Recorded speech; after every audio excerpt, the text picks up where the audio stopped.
मित्रों नमस्कार। गुरु चांडाल योग, गुरु चंडाल योग सुनते ही लोग अक्सर डर जाते हैं या बहुत लोग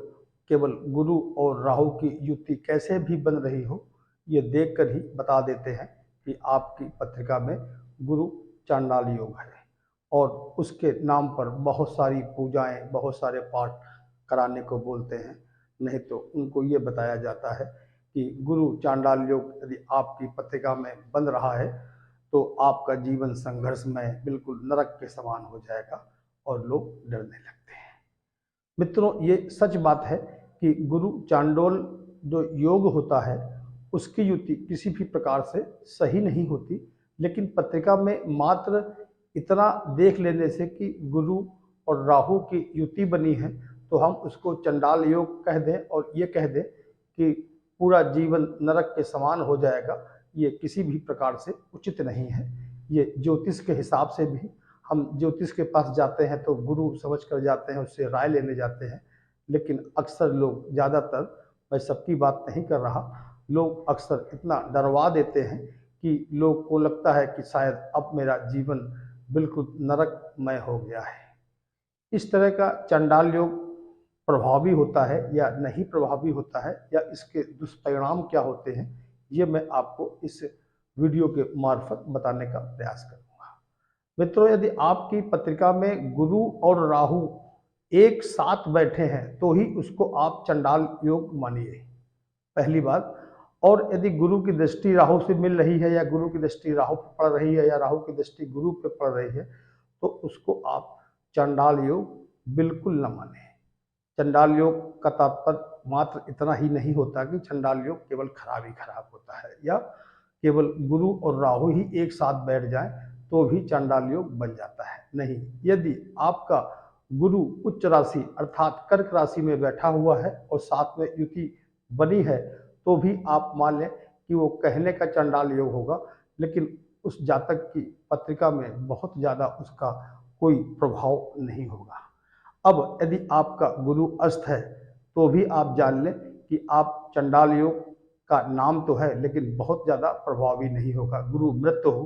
तो भी योग नहीं बनेगा। हाँ, यदि गुरु अपने किसी और राशि में बैठा है, राहु के साथ बैठा है, और यदि राहु और गुरु के साथ कोई दूसरा ग्रह भी बैठ गया है, तीसरा ग्रह भी बैठ गया है, तो भी आप मान लीजिए कि जो भी वो राहु चंडाल दोष है वो बहुत ज़्यादा प्रभावी आपके ऊपर नहीं होगा। हाँ, यदि आपको आप ये जानिए कि राहु चंडाल योग प्रभावी कब होता है। यदि गुरु और राहु की युति आपकी लगन में बन जाए, आपके पंचम भाव में बन जाए और आपके नवम भाव में बन जाए तो ये थोड़ा सा खराब मानी जाती है। इसकी वजह से जिन जिन की कुंडली में इस तरह के राहु और गुरु की युति बन जाती है पंचम नवम और लगन में, तो आप ये मान लीजिए कि ऐसा जो भी जातक होता है वो जातक धर्म को न मानने वाला, लंपटगिरी कह सकते हैं कि हर काम को अचीव करना है कैसे भी करें, साम दाम दंड भेद से, तो सारे अच्छे और गलत तरीके अपनाने लगता है। अब आप ये भी समझते हो कि जो किसी भी एन केन प्रकार में कुछ काम करते हैं तो उनको समाज में थोड़ा सम्मान कम मिलता है। अब यदि मान लीजिए ये बन ही गया है और हमारा जब जन्म हुआ तो उस समय पत्रिका में ऐसा योग बन ही रहा था, तो इसके हम उपाय क्या करें जिससे कि इसके प्रभाव को दूर किया जा सके। मित्रों, गुरु को तो आप नाम सुनते ही आपके मन मस्तिष्क में भगवान विष्णु या गुरुदेव महाराज का ध्यान तो आता ही है। आप क्या करें, जिस भी बालक या बालिका की कुंडली में अगर इस तरह का योग बन रहा है तो आप बृहस्पतिवार के दिन गुरु से संबंधित जो भी दान पुण्य होते हैं, जैसे कि काकून का दाना हो गया, केला हो गया, बेसन के लड्डू हो गए, चने की दाल हो गई,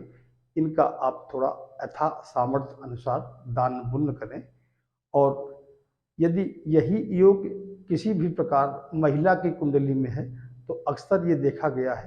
कि उस महिला के एक से अधिक विवाह होने की भी संभावनाएं बहुत बढ़ जाती हैं और उस महिला को पिता का, पति का और पुत्र का साथ बहुत अच्छा नहीं मिल पाता। तो गुरु चांडाल योग होता है, इसमें कोई भी संदेह नहीं है, लेकिन केवल गुरु और राहु की युति को देखकर ही हम डर जाएं तो ऐसा भी ठीक नहीं है। इस वीडियो का प्रयोजन मेरा मात्र इतना था। यदि आपके पास ऐसा है तो आप यथा स्थिति अनुसार ये करें, और साथ में यदि हो सके तो आप केसर का तिलक भी पूर्ण रूप से लगाएं, प्रतिदिन लगाएं, और सोने की चैन भी पहने। आप देखेंगे जिस राहु चंडाल दोष की वजह से आपके जीवन में जो समस्याएं आ रही थी, उन समस्याओं से बहुत जल्द आपको निजात मिल जाएगी। नमस्कार।